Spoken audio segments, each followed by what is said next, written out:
Bienvenidos a esta cápsula de aprendizaje, profesor Mitsuyoshi Uno, de la Universidad de Panamá. En esta ocasión vamos a ver los tipos de empresas.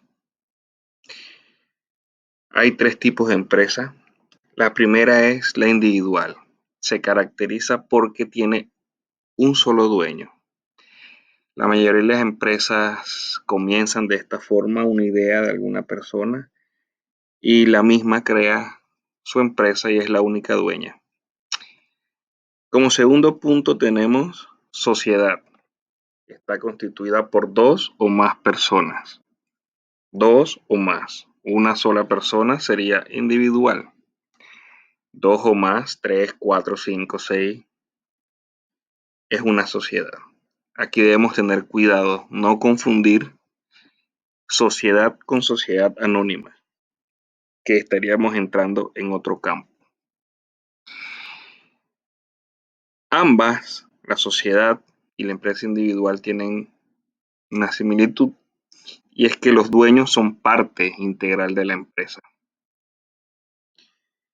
Ahora vamos a ver la corporación. ¿Qué distingue una corporación de los otros dos tipos de empresa? Sencillo. Los dueños técnicamente salen de la empresa y se convierten en accionistas. Cuando una empresa emite acciones, se convierte en corporación. Básicamente, esta es la diferencia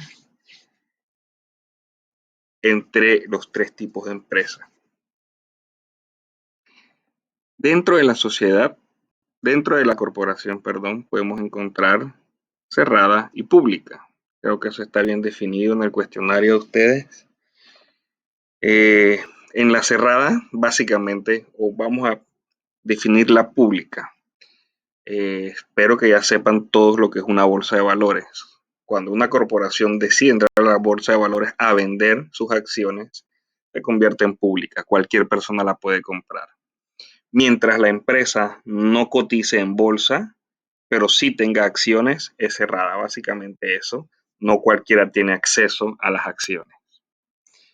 La sociedad no tiene acciones, la empresa individual tampoco.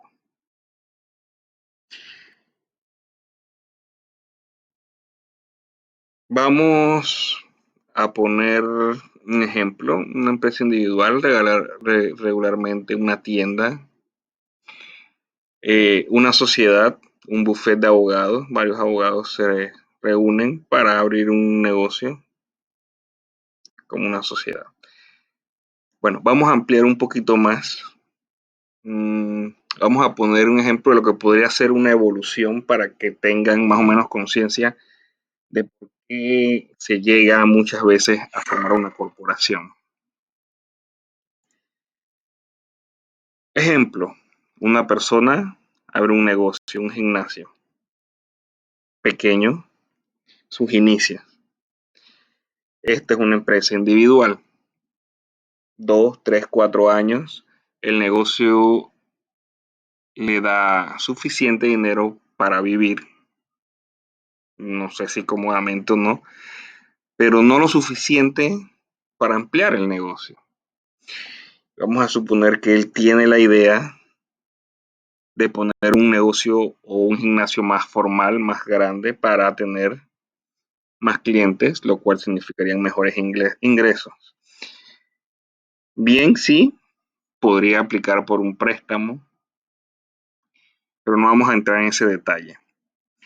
Bien, el gimnasio sí te da una rentabilidad, te da ingresos, pero no lo suficientes para ahorrar y abrir un gimnasio más grande. O tal vez sí, pero llevaría 15, 20 años ahorrando, y él decide que hoy él quiere ampliar su negocio. Puede asociarse con dos personas más que pongan el capital y él tiene la experiencia, o él pone parte del capital.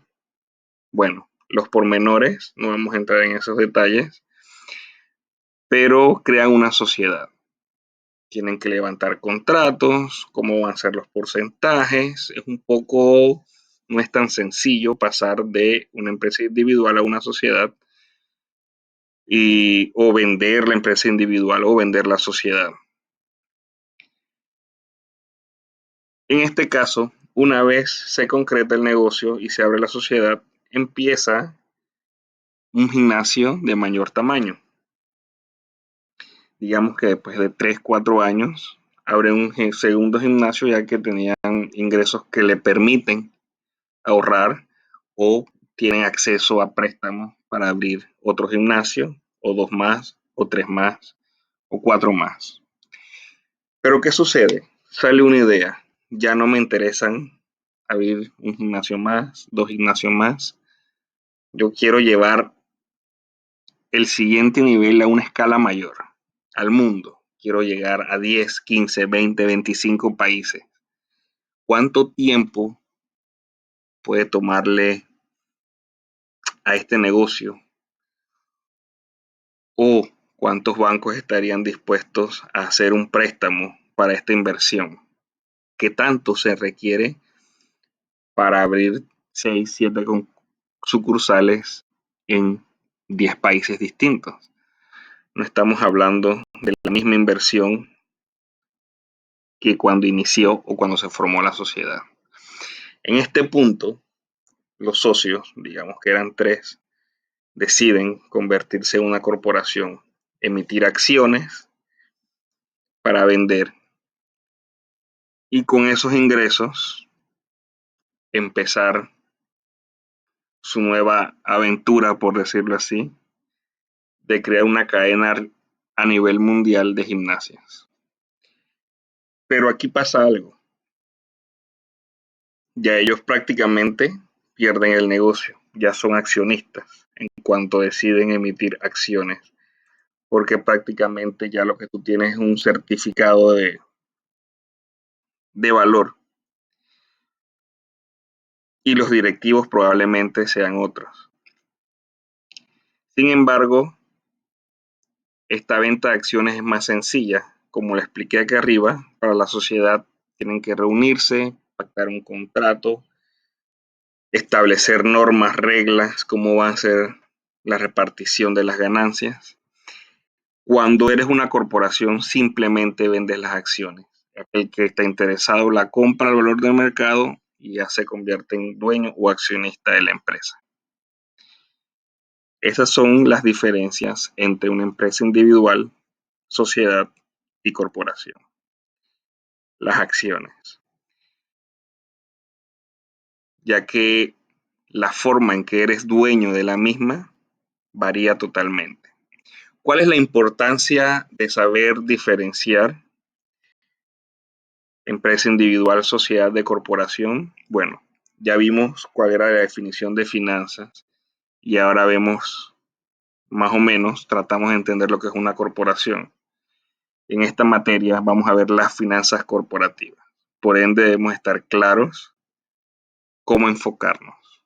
Vamos a ver la administración del dinero, tomando en cuenta que vamos a ser de repente directores financieros, vamos a trabajar para un dueño o para muchos dueños que ni siquiera conocemos. Y nuestras decisiones deben ser basadas en esos accionistas. A diferencia de la empresa individual y las sociedades que los dueños son parte de la organización. Aquí nosotros tenemos que velar por el bienestar de los accionistas. De igual forma, la inversión es a mayor escala. Hay diferentes decisiones, no son tan simples, son más complicadas. Estamos hablando de decisión de invertir. Vamos a suponer que decidimos aumentar la producción, pero recuerden, según este ejemplo, estamos en varios países. En este caso no sería aumentar la producción, sino de repente el día de mañana abrir más sucursales. Pero ¿en cuál de todos los países abrimos la sucursal? En cada uno hay diferentes monedas, la variación de las monedas, el cambio de divisas. todo eso influye en la rentabilidad del negocio. Entonces las decisiones son un poco más complicadas.